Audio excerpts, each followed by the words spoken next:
good people. This is Marsha Kerr, and this is Candid Conversation with Marsha. Actually, I forgot my whole name just there. Let me start over. This is Tuesday, and this is Marsha Kerr Tally, Candid Conversations with Marsha. So today I do have a guest. Her name is Victoria Wright. We've actually not met. So you and I are going to meet Victoria at the same time. So this conversation should be candid. It should be like introduction to who she is and what she does. Now, the purpose of Candid Conversations as a whole is so that we can have topics about conversations about topics that sometimes we feel uncomfortable talking about. So I hold on a second. So let me see. You should be able to hear me. Victoria, can you hear me? You can't hear me. All right, let's sort that out. Hello. I can hear you. So not sure why you can't hear me, but my microphone is on. Not really sure what's going on with yours over there, but we'll figure that out in a second, and hopefully you can hear me. Give me 1 second. Can everybody else hear me fine?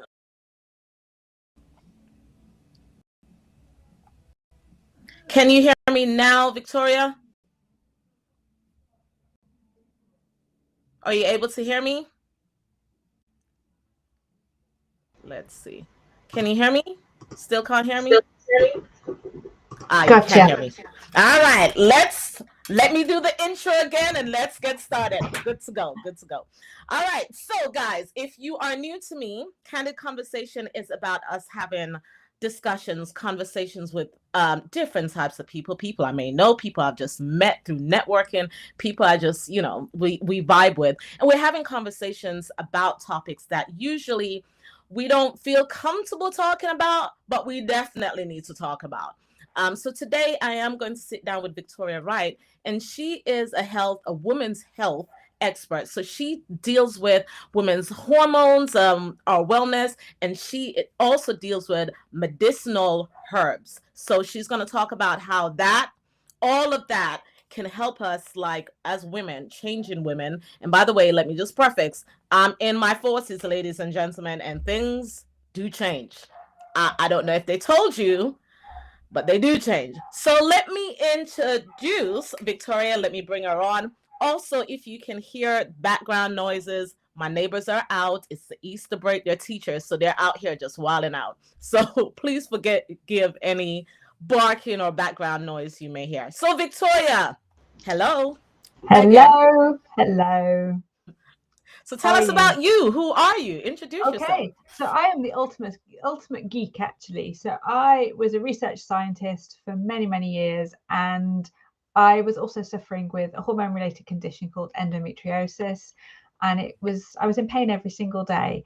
And I decided I wanted to help people, but I wasn't sure how. And on a bit of a whim, I did a herbal medicine degree, and that's taken me on a journey of learning lots of things about health, functional medicine, health coaching, nutrition, and it's led me to the point where I am today, which is I have a practice. I specialize in hormone health and helping women feel well.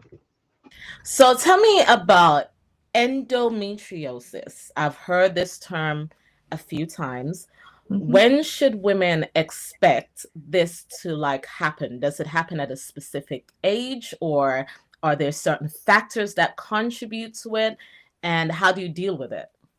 So endometriosis is a condition where the womb grows in places other than the womb. So it's a cyclical condition, and it can cause a lot of pain, particularly period pain, but also pain outside of periods as well. So it can cause bowel issues, it can cause issues with infertility. But often the first signs that a woman has endometriosis will be they're having really bad periods, or they're having abdominal pain outside of those periods. Did you meet other women with the same condition? I've met lots of women with the same condition, but I had problems from the age of 13. So I'd started my periods at the age of 13. I had lots and lots of period pain, and it took 9 years for me to get a diagnosis. So I didn't get a diagnosis until I was in my early 20s. And this is a really common factor actually for women with endometriosis, is they go to the doctors with period pain. The doctors will prescribe the contraceptive pill, but it doesn't really solve the problem, or they have other issues. And often we just don't get a diagnosis until much later. So, do you think, why do you think actually so many doctors miss that? Because that's a long time from It is a long 13, time. Yep. and you're in severe pain, I can imagine. Why do you think they miss that? I think it's just that period pain is just period pain. So, women go to the doctors, and rather than going, well, what's causing that period pain? It's more, okay, it's period pain. We know that the contraceptive pill will help with that, or take some painkillers because that will help with it. But actually, it's period pain. So, I mean, I was really determined, for want of a better word. So I knew that something wasn't right. And I think often we're fobbed off, and rather than just pushing and knowing there's something wrong with my body, we're fobbed off. Oh, it's just period pain. That's just something that women get. It's not just something that women get. It can be signs of something being wrong. So therefore we need to actually follow it up and push to get a diagnosis. Do you know what you're talking about when you say with women, when we experience certain pains, and as a Black woman, I can tell you, we go into spaces and we talk about the pains we're experiencing, and they're like, no, it's fine. It's cool. It's just period pain. That's normal. It's cool. So I can't imagine. And it's funny, you would expect that from your maybe even your mom and your dad, right? But a doctor who's they've studied, they have gone to school, they've had their certificates, they're practicing. And for these people to look you dead in your face and tell you, nah, it's fine, it's cool, it's just period pain, that's a cause for alarm. With things like this, and I'm not saying people go out here and be alarmed by every little thing, but the fact that our doctors, our physicians miss things like this, misdiagnose things like this, would you say this is a simple thing to miss? It's not a real big deal. What's the biggest complication you can get from endometriosis? Endometriosis can be really debilitating for women.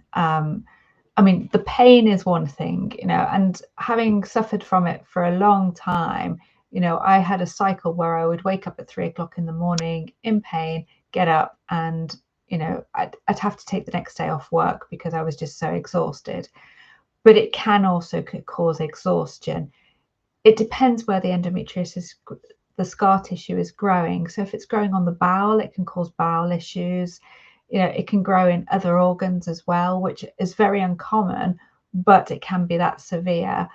But perhaps the most heartbreaking thing is it can cause infertility. Yeah. And as a young woman, if you're just going, oh, it's just period pain, you don't realize that perhaps it's getting worse, and perhaps, it can cause issues longer term in terms of your fertility. Do you know, you mentioned a couple of things about contraceptive, like just being here, take that pill, you'll be fine. And it's funny that people do prescribe hormones to deal with these types of things without necessarily thinking about long-term how this will affect the woman. But infertility is a huge deal. I'm a woman who I never had period pains growing up. Interestingly enough, now that I'm in my 40s, why am I now having period pains? Chill. Like, I should be over this, right? We should be at the point where life gets easier. And I'm in my 40s, and you mean to tell me now I'm starting to have period pains? And that's another thing. And I see this conversation is happening a little bit more online, where women are talking about the changes that are happening in our body. In our bodies, we are being more candid about it. We're being more transparent about it. And we're having those conversations to help other women understand the transitions that's taking place. So it does happen when we're 13, when we just start in adolescence, but then it also happens again when you're going through this premenopausal thing that I didn't even know about until recently. So, what are some of the services that you offer to women, not just with endometriosis? And I think the message here for those listening is, if you have pain that is so debilitating, go to your physician. If they fan you off, go back to your physician and keep going and be an advocate for yourself. Yeah. And I think that is what Victoria did in order to finally get someone to say, this is what this is. So what are some of the services you offer to women in general? So I work in a functional medicine as a functional medicine practitioner. So this is like a GP, it's Western medicine, but we are looking at what are the root causes of disease. So I work on a one-to-one basis with people, and we go through, a whole life history of, illnesses, major life events, to understand from a biochemical point of view, from a physiology point of view, what's happening in the body that's causing disease right now. And then I support women by helping them either through herbal medicine, through diet, lifestyle interventions, through supplements, to really tackle that root cause. So it can be symptomatic relief, it can be pain relief, for example, but it can also be trying to, if there's an imbalance in hormones, then it's actually trying to make sure that that balance happens as it naturally should. I also do a whole range of other events and courses. So I do about every month a free webinar workshop, which is everything that you should know about hormones. So this is looking at the endocrine system, and it's taking all the geeky science stuff, because I'm a researcher at heart, and it's turning that into language that you'll understand so that you can understand your hormones better. And on the back of that, there are lots of different things that we can do. So I also run other courses like detoxification, inflammation, all of these things that can really help support hormone health. You talked about the root causes and that's something you're looking into at the facility that you work. What are some of the root causes? So I'm going to follow up with a couple of questions. You talked about the root causes. You talked about our importance of understanding our hormones and how that impacts us, and also detoxification. And I want to elaborate a little bit more on those. So when you talk about the root causes of illnesses, what do you find? Because I know you mentioned you may suggest herbal remedies, change of diets, and lifestyle. So what are some of the contributing factors for illnesses? Okay, so I'm going to go to two of the biggest, actually. One is chronic inflammation. It's a huge factor in illness, and that is often caused by what we eat. So that could be, we have a diet that is high in refined carbohydrates, so high in sugar, white bread, white pasta, white rice, all of the white things, all of the ultra processed foods.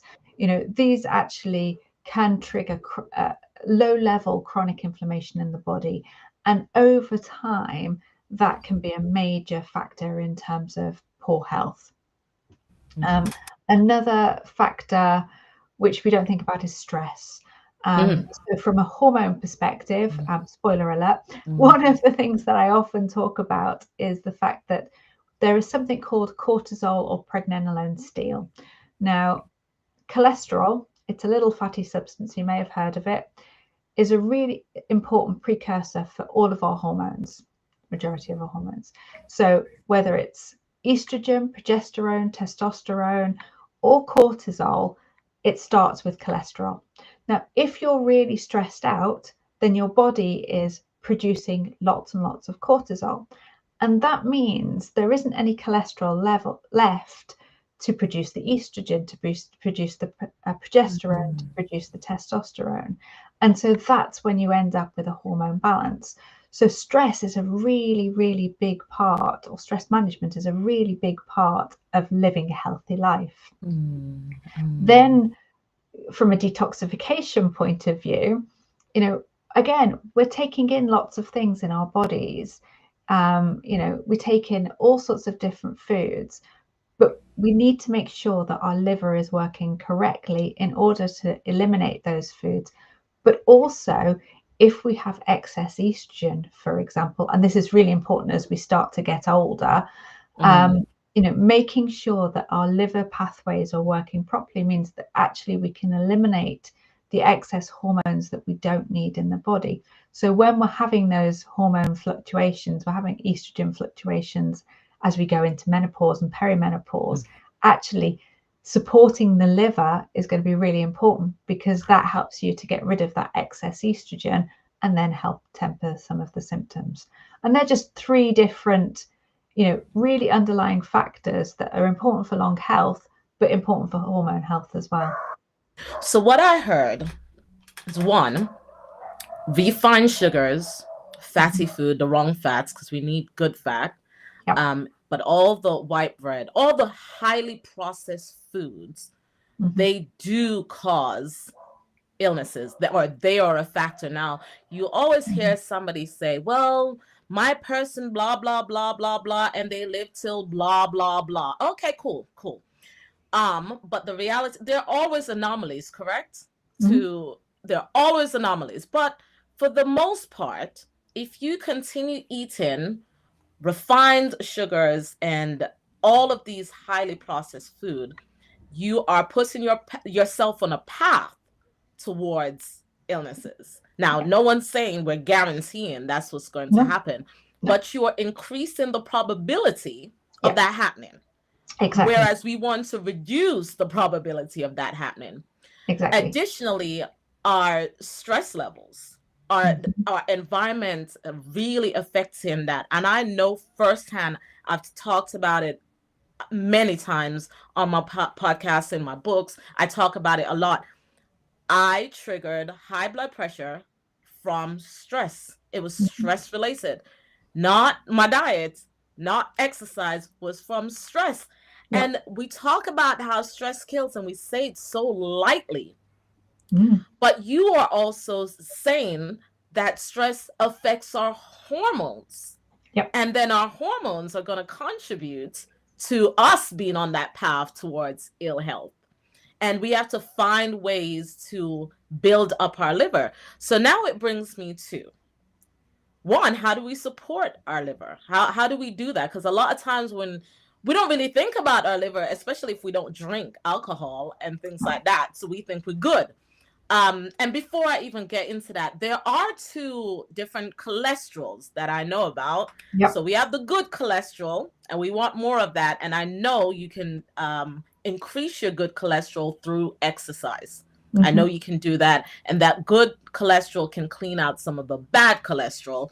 And so I know that part of things. So how do you can talk more about cholesterol, the good and the bad, and also how do we support our liver?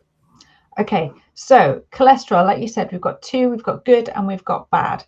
So it's not necessarily how much cholesterol we've got, but it is about the ratio between the two. So we want good omega-3. So thinking about things in your diet, such as good fats. So think oily fish, salmon, mackerel, those kinds of things.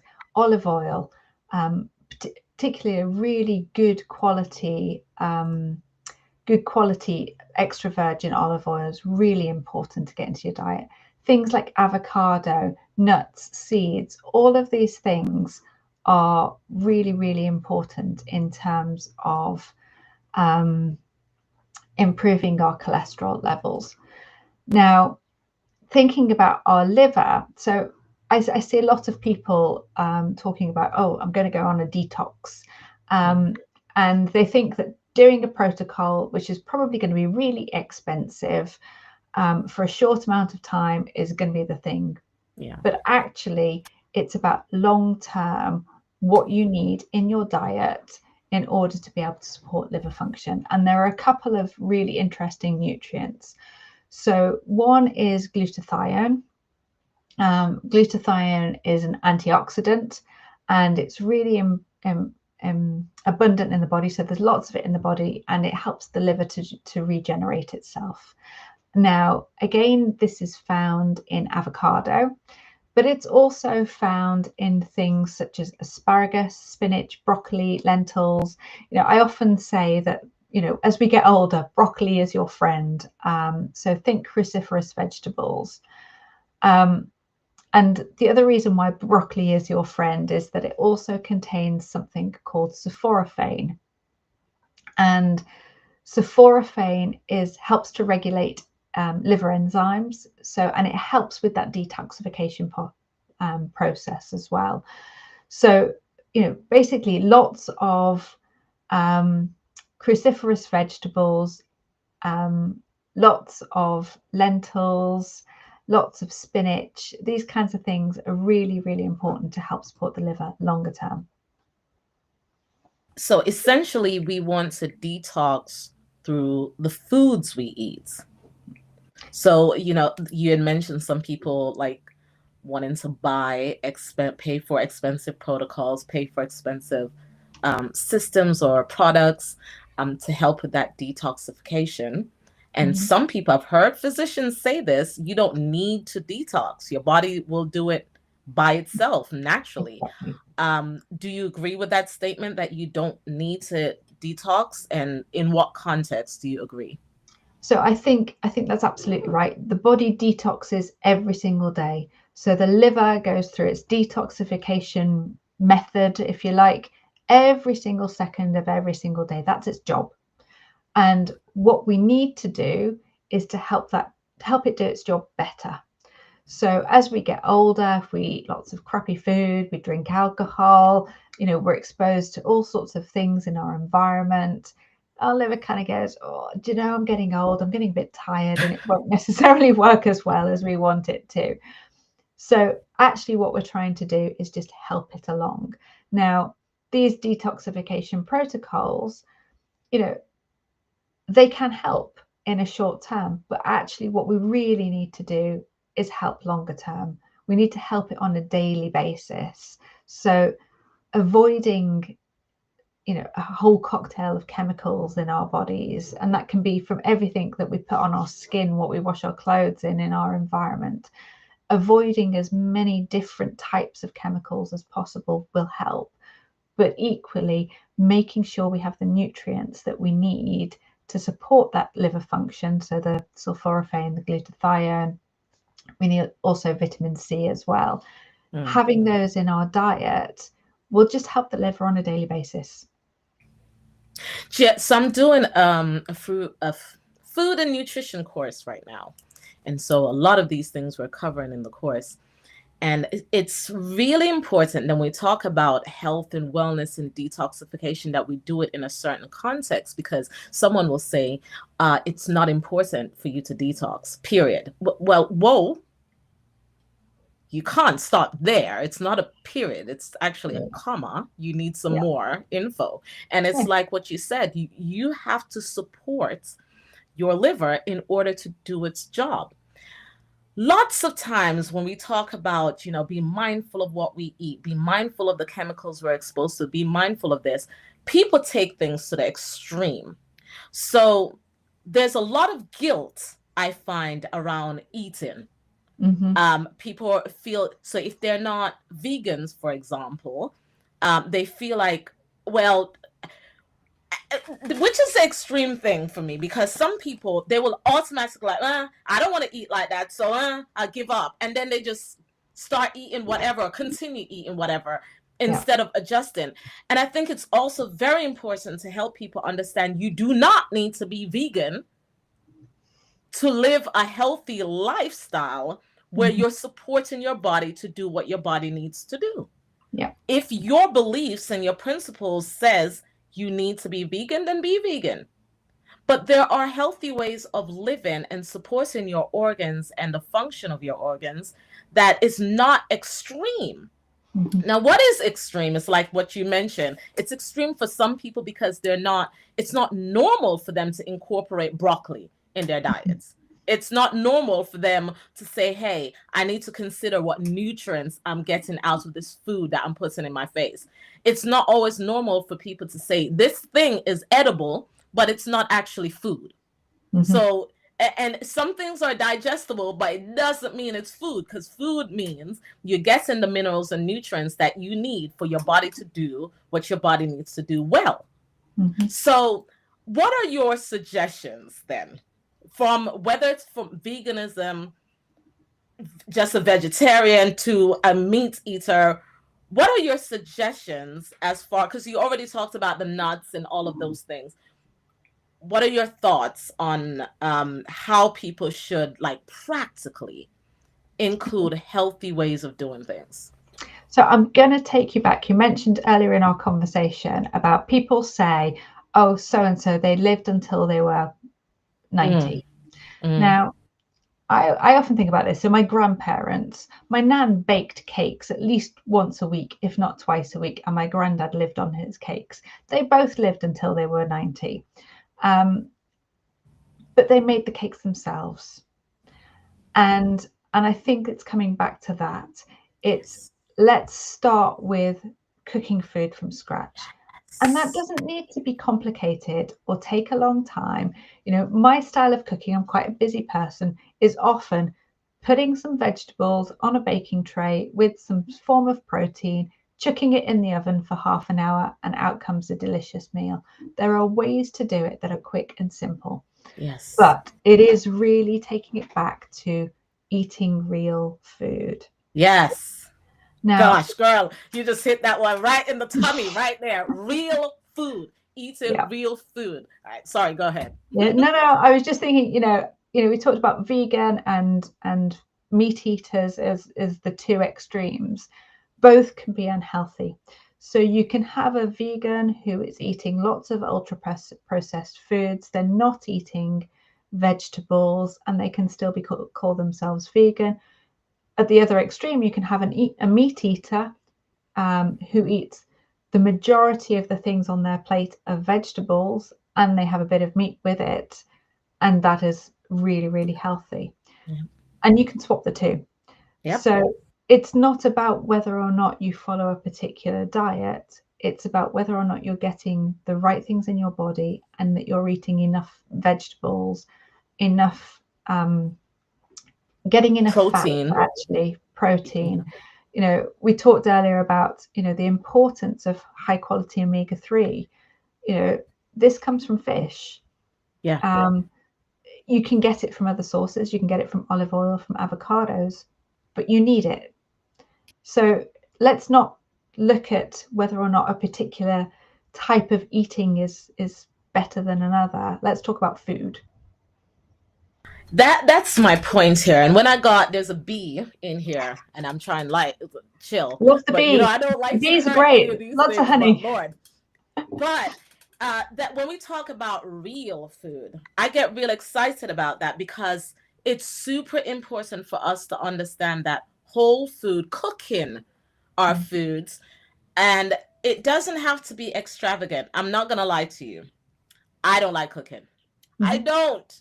I do it because I have to eat. I have to survive. I mean, if there's another way of getting the nutrients in, I would probably be okay with that. So my daughter does a lot of the cooking. And so I teach her and I talk through, even though I taught her to cook, she cooks way more than I ever do now.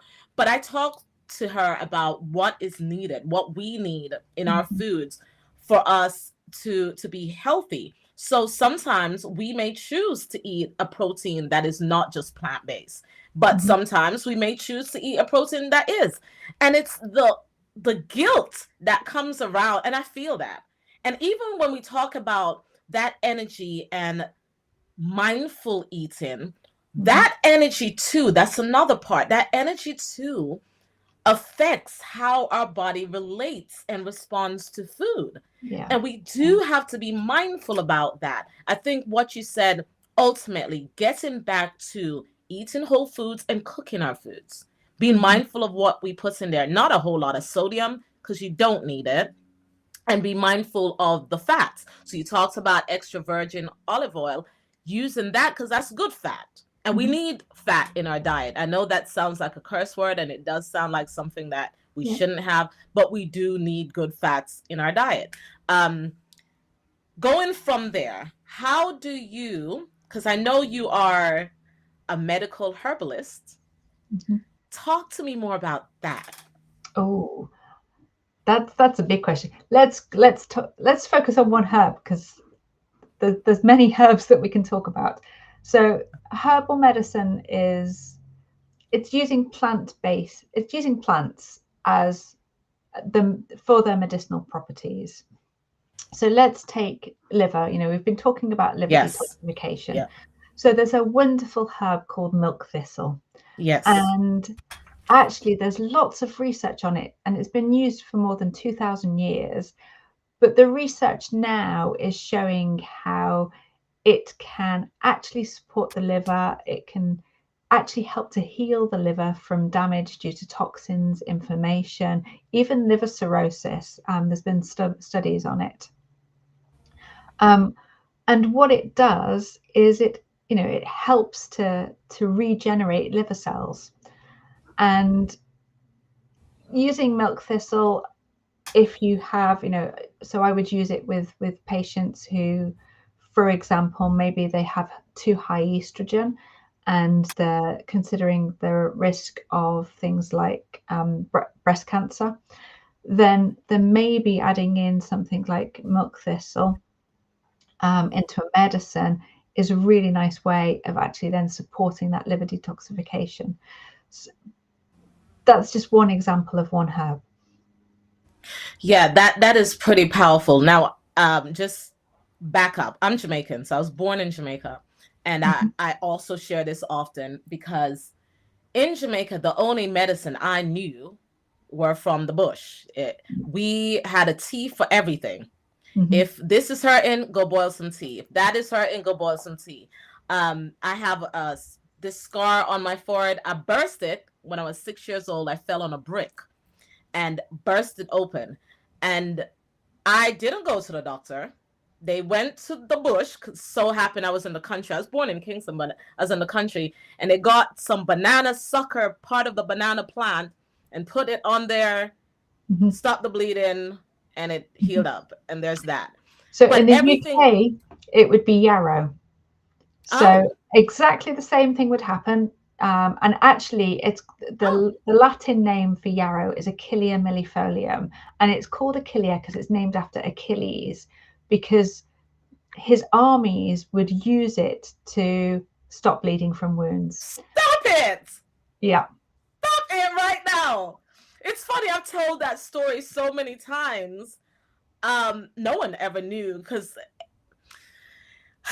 one of my frustration is, and not frustration because I guess everyone's not raised like that, but when I moved to England and then moved to America, one of the things that I knew people use for everything was pharmaceutical medicine.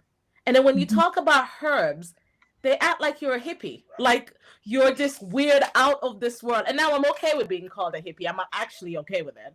But they just act like you're this weird out there kind of person. And I've always been baffled by that, because I'm like, the plants are medicine. Like, how is that hard to conceptualize? It's just always been baffling to me. Like, how do you feel like that's radical?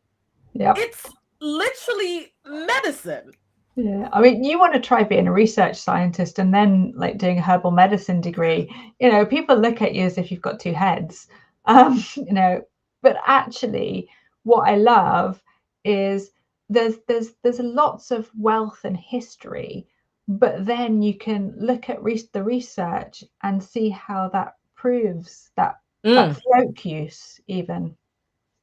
But that's the tricky part. So as a Black woman, and I will bring that up a lot, because I will say this, and I've said this in private to other people, and I will say this publicly. I find that a lot of times in the practices that we had, somehow they weren't validated, so we thought they were not the right things to do. And then we start taking on all these other practices and realize they don't actually work for us anyway. Yeah. But then what happens is someone does some research and realize that actually what you've been doing, like you just said, I have never heard someone call it what you just called it. I didn't know that. But our people knew to do that. they knew to take that and put it there and do, they knew that. And it's very interesting when we talk about health and wellness, because there have been practices that have been in place for years, centuries, that were just invalidated. And then you hear now doctors are coming in and researchers are coming in and now putting that validation stamp on it. And that is actually quite frustrating, because you realize that people neglect some of their own practices to adapt these other things, only to realize that, wait a minute, that's what I should have been doing all this time. Yeah. And I think, unfortunately, the same is true with herbal medicine. So, it's something like 80% of all medications come from a plant originally. So they've taken the active constituent, they've synthesized it, and it's become a drug. The most common example is aspirin. Right. So, this comes from willow. But the form is slightly different. So one causes stomach issues, but it responds really quickly, and the other takes longer because it's absorbed in the gut. And this is just the difference between plant and synthetic. Now, the beauty of herbal medicine, rather than just going and taking a supplement, is that what you get is personalized. So if you came to me with your period pain or, whatever, what we would do is we'd talk about all of the things that are going on, and then I'd prescribe a combination of herbs that are tailored just for you. So it's just your medicine. And it's different for everybody because it's completely unique, and the herbs will work synergistically together. So, that, for instance, let's take another women's condition, PCOS, so polycystic ovarian syndrome. There's research on white peony and licorice together, and the combination of the two together, that can actually support the reduction of the amount of cysts. Now, it's also a metabolic condition as well. So again, you add in some dietary factors, you add in some other herbs, and there you have the basis of a prescription for somebody.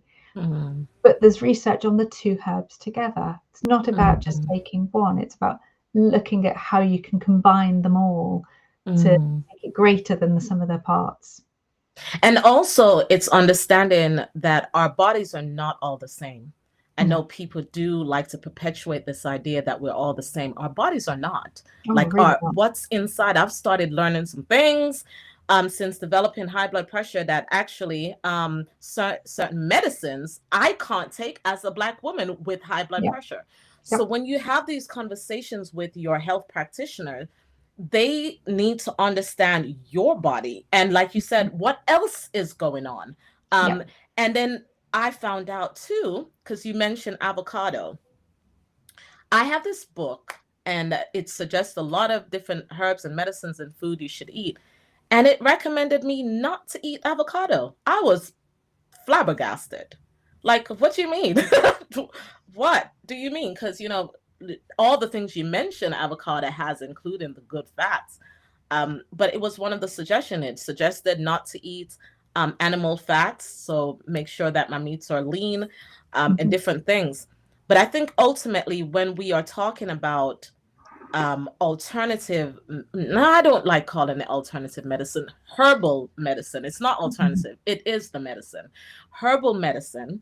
When we talk about herbal medicine, I feel like you do have to get with someone, and you do have to talk like on a one-on-one basis with them to understand. Yeah. I mean, you talked about us being all unique. We have, there's lots of stuff coming out about our gut microbiome. This influences so much. We're just scratching the surface of all of the research that's coming out about what the impact our gut microbiome has on us. It can affect our mood, it can affect our digestion, it can affect how we sleep, it can affect our illness. There are so many different factors, but it can affect how we process drugs. So, yes, there are genetic factors as well, but also what we eat, how we feed our gut microbiome can affect how we react to different medications. Yeah. So we really are unique, you know.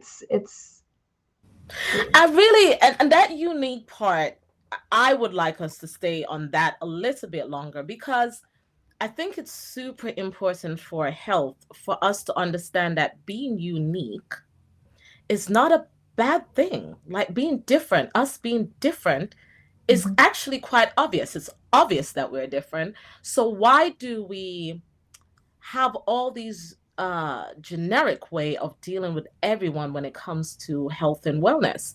And so even as I'm talking through this, I'm understanding that even having a book that gives out all these herbs and tell you all these things, that might not be the best place to start, because that is very generic. And you may take one herb that works well for you, but it will not for me. And it may create additional issues for me for different reasons. So as we're talking, I'm understanding the value in going to a herbal, medicinal herbalist who understands the plant and understand the person, because it's important to understand both, so you're able to prescribe for them what is best for them to use. Yeah, absolutely. And I'm just thinking, you know, if you take medications, you know, a lot of drug trials are done on healthy volunteers, and a lot of them are men, and they're white men. So being a woman means that we don't necessarily have the research on our bodies. Being a black woman, it's even rarer, because the chances of them doing research on black women is close to zero. So actually, you know, we're starting from a pretty low point in terms of understanding just the generalities of the human body. And then if you take that, actually your unique factor as well, it becomes even impossible. It's that mindset that you talked about very early on in this conversation, that you know what, I went back and I kept going back, and I knew my body, but I also knew enough about my body that I need to keep going back and finding out the answers. And so often, I don't know, do you find that people are just not advocates for themselves? They just give, if the person says, okay, that's that, they're like, okay, that's that, and they're done with it. And they don't really know how to go back and say, you know what? Let me give you an example. Recently, my mom had to go to hospital, but she refused. She did not want to go to this particular hospital because she hated.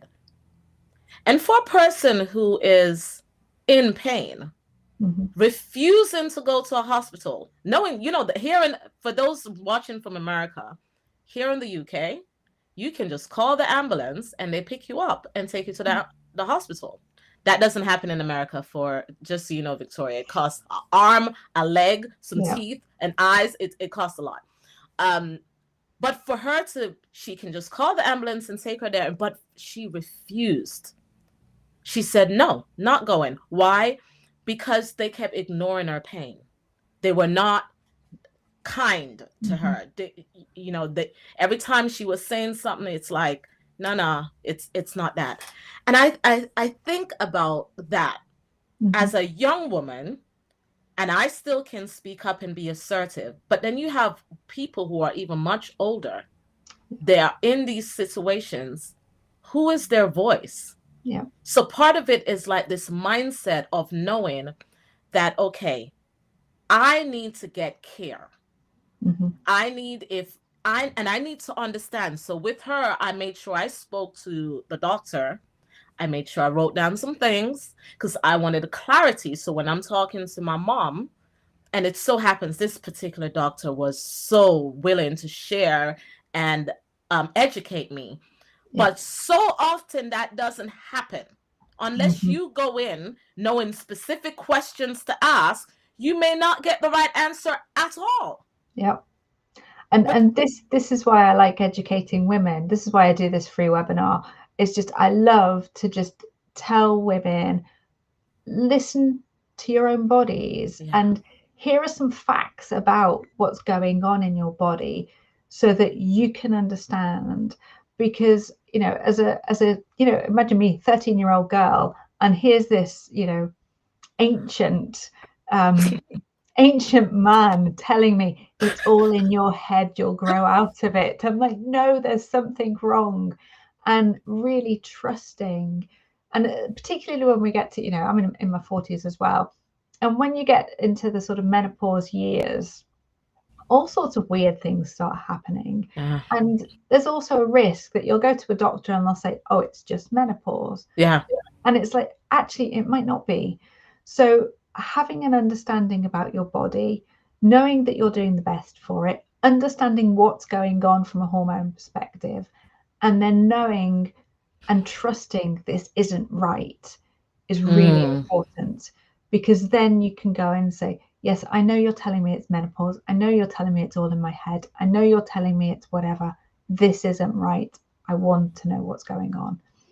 And give them the whole context too, because some people say, and I would recommend this, like write down some of your symptoms for a couple of days or whatever before you go to the doctor, so that when you go there, you can give them the fuller spectrum, not just that one specific symptom, because truly it may come with some more stuff that could help them figure out. And it's not that your doctors are just being they're just being mean, or they just want to give you the wrong diagnosis. Sometimes they don't know. They don't have enough information to make an educated decision on what you have or what's going on. So part of our responsibility is understanding our bodies and learning when something is changing and to speak on it. So if it means writing down symptoms as they show up, then do that. And so that when you get to the doctor, you can tell them, okay, this is what happens when this happens. And it just gives them a fuller picture. But also, again, responsibility. We have a responsibility to take care of our bodies like it is a vehicle, like we would do with our car. And we go and check the tires and change the tires and the oil and all of those things. Or if you have an electric car like mine, you don't have to do any of that except change the tires. Yay. But you do all the little things to make sure that your car runs smoothly. And you have to learn your car. You have to learn how the car runs and functions. And when you hear a certain noise, you're like, whoa, what is that? I feel like that's the same thing. We have to get to that point where we're not just leaving the responsibility of our healthcare to healthcare practitioners, because they don't live with us every day. Nope. You live with this body every day. Yep. So we have to become, okay, let me start fine-tuning certain things, my listening ear and how I'm feeling and all of these types of things. Yeah. And that's what I do with my patients, actually, is to really get them to listen deeply to their own bodies. And like you said, it's so important. We are in this skin until the day that we die. Yeah. We have to learn about it, understand it, know what it likes, know what it doesn't like, and look after it. Otherwise it won't serve us until we're old. And I don't know about you, but I want to be that crazy old woman that people go, oh my God, what's she doing now, as I jump out of a plane, or something equally ridiculous. Absolutely. But I want the fit and healthy body to be able to do that. Absolutely. See, that's the thing, right? It's not about, I was thinking about this because my ex-husband, he passed away. That's why I moved back to the UK a couple of years ago. And I was pretending like I was talking to him as I'm looking at all the gray hair popping up and multiplying like the speed of light in my head. And I was like, well, I guess one of us have to grow old and get to old age. And I want to be, I sign up to get old. I'll be okay with that. But I want to be able to do all the jumping jacks, jump over things, skip, run down the hill, do all the things. I want to be able to do that. So I'm not scared of getting old. I just don't want to get old and can't do all the things I want to do and love to do and enjoy doing. That's the biggest thing, when your body is failing you. And that is frustrating, when your mind is even feeling like you're younger, but your body's like, no, ma'am, go sit down somewhere, because you can't.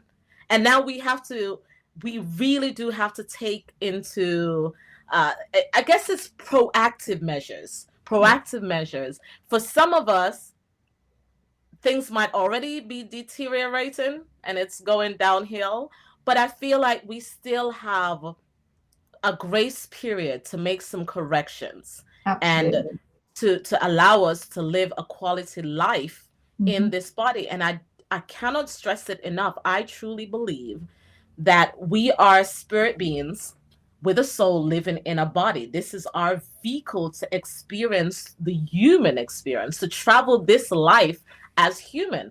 And I want us to take more responsibility of what we eat, we drink, and think, and do, and the energy that we spend, so that we are actually taking care of this temple, this body, this vehicle, so it can serve us well, and not the guilt tripping, not with the guilt, because there's some things that you want to eat because it's yummy, you want to drink, but all things in moderation, and all things knowing that, is it going to serve me well, or is it not going to serve me well? Yeah, And weigh that up. You have the good foundations, so you can have the cake, you can have the glass of wine once in a while, but as long as you have those good solid foundations, your normal is the looking after yourself. Yeah. And then you can go and do the silly things occasionally, because you know you'll come back to, my normal is looking after myself.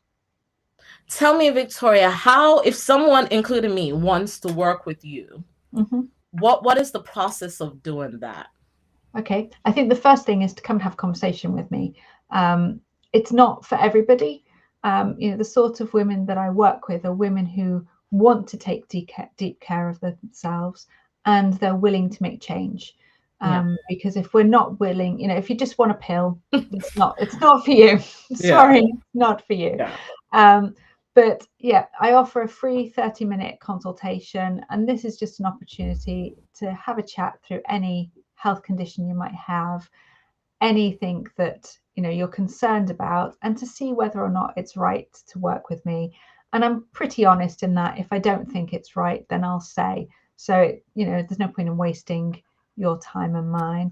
But also, if you're interested about hormones, come along to one of my hormone sessions and just learn some stuff, because it's pretty cool. You mentioned earlier about estrogen and the increase of it, because when we think of estrogen, we're like, it's just women, it's a female hormone, blah, blah. But we may not realize that too much estrogen can cause some significant issues in our bodies. So knowing that and being educated on that may be helpful. And lastly, we have about a few minutes left.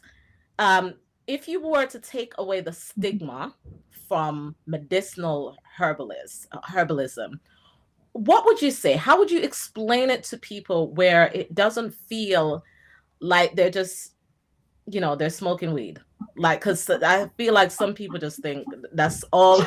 there is no smoking. Like, there's every no smoking time involved. So, I mean, it's a science. It's a science. It's a medical science, just like any other medical science. It's a really gentle and effective way. I was really skeptical when I started my herbal medicine degree. I'd come from a research background. I was just doing it to learn a little bit more. And I saw things that even today continue to astound me about how effective herbal medicine can be. It's really good for those really long-term chronic things that actually the doctors kind of throwing their hands up and going, we don't know what else to do. By taking it back to those biochemical physiology roots and tackling those roots, you can see truly outstanding results. If I can just give a couple of examples which aren't hormone related but still stay with me.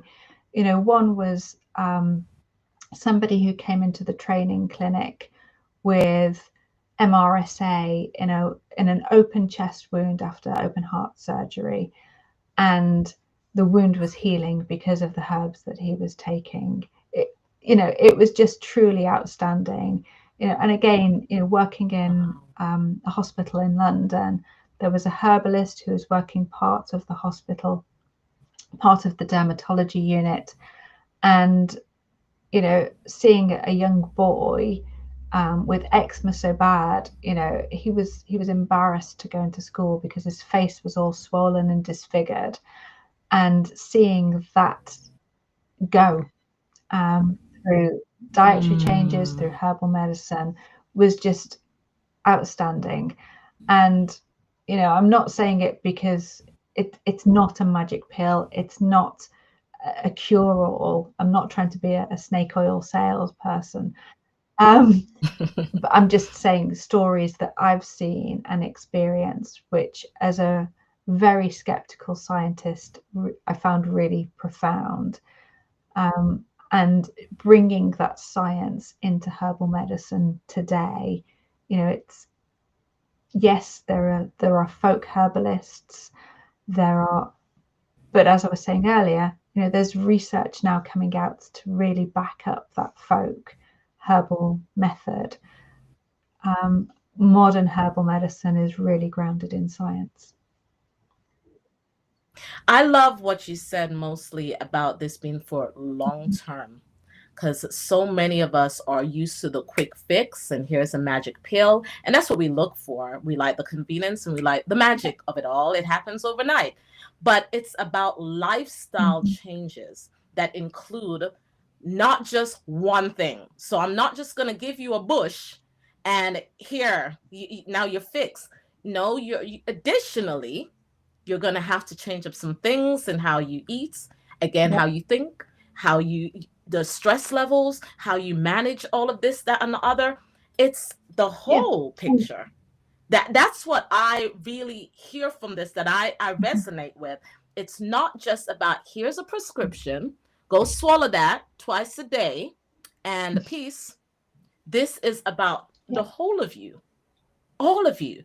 And that's super important for us to understand. In the long term, how will the practices, the prescription, serve your body, serve you in the long term? So I really do like that. And then lastly, how does like doctors receive you and how you do things? It varies. I'll be honest. There are some who completely dismiss it as quackery. And there are others, and actually the ones who really embrace it are the consultants. So I've seen consultants, like I said, I worked in a hospital when I was training. I've seen consultants actually really embrace herbal medicine because they see those really difficult chronic cases. And they see the benefit of taking a different approach, a functional medicine, a herbal medicine approach. And whereas, there are others who will just, I'm just a hippie. And that's okay. And that's okay. Yeah, that's fine. So how do the people find you online? How do they find you? So I am thelivingherb.com. So if you go to thelivingherb.com, then you can find all about me. thelivingherb.com/hormones is where you'll find everything you need to know about the hormones webinar that I've been talking about. Ooh. And I'm trying to edit this one. Oh, not that. No, that's not me. So the living, hold on. The living, one more time. Herb. The living.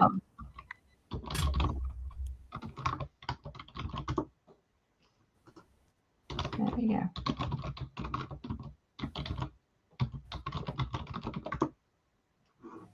thelivingherb.com.